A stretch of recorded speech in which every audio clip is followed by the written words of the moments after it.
അതേസമയം ജനങ്ങളുടെ നടുവൊടിക്കുന്നതാണ് ബജറ്റ് എന്ന് രമേശ് ചെന്നിത്തല. എല്ലാ സാധനങ്ങൾക്കും നികുതി വർദ്ധിപ്പിച്ച് മനുഷ്യർക്ക് ജീവിക്കാൻ പറ്റാത്ത സാഹചര്യം ഉണ്ടാക്കിയിരിക്കുകയാണ്. പെട്രോളിന് 2 രൂപ സെസ് ഏർപ്പെടുത്തിയ നടപടി അംഗീകരിക്കാനാവില്ല. കേന്ദ്രത്തിൽ നരേന്ദ്രമോദി ചെയ്യുന്ന അതേ കാര്യമാണ് പിണറായി വിജയൻ ഇവിടെ നടപ്പാക്കുന്നത്. ജനവിരുദ്ധ ബജറ്റിനെതിരെ ശക്തമായ സമരം സംഘടിപ്പിക്കുമെന്നും ചെന്നിത്തല കോഴിക്കോട് പറഞ്ഞു. ഈ ബഡ്ജറ്റ് ജനങ്ങളുടെ നടുവൊടിക്കുന്ന ബഡ്ജറ്റാണ്.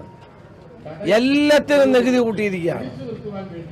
ഇപ്പോൾ തന്നെ മനുഷ്യന് ജീവിക്കാൻ കഴിയാത്ത അവസ്ഥയാണ്. ഇതിന്റെ മുകളിലാണ് ഈ വൻതോതിലുള്ള വർധനവ്, വൈദ്യുതി വർധനവ്, കുടിവെള്ളത്തിന് വർധനവ്, അതിപ്പോ പെട്രോളിനും ഡീസലിനും വില വർധനവ്, വീടിന് നികുതി, അങ്ങനെ എല്ലാ സാധനങ്ങൾക്കും നികുതി വർദ്ധിപ്പിച്ചിരിക്കുന്നു. കേരളത്തിലെ ജനങ്ങളുടെ തലയിൽ പെട്രോളിന് 2 രൂപ സെസ് ഏർപ്പെടുത്തി എന്ത് ന്യായമാണ്?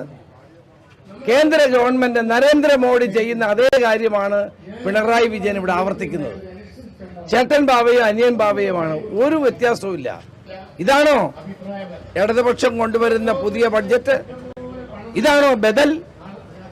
ഇതാണ് ബദലെങ്കിൽ ഈ ബദൽ കേരളത്തിലെ ജനങ്ങളെ നരകത്തിലേക്ക് എത്തിക്കുന്ന, ബുദ്ധിമുട്ടിലേക്ക് എത്തിക്കുന്ന, ജനങ്ങളെ കൊള്ളയടിക്കുന്ന ഒരു ബഡ്ജറ്റാണിത്.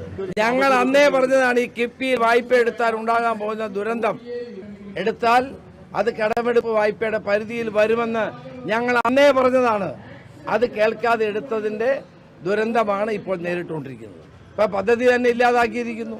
ഇത് പാവപ്പെട്ടവന്റെ തലയിലേക്ക് ഒരു വെള്ളിടിയാണ് വന്നിരിക്കുന്നത്.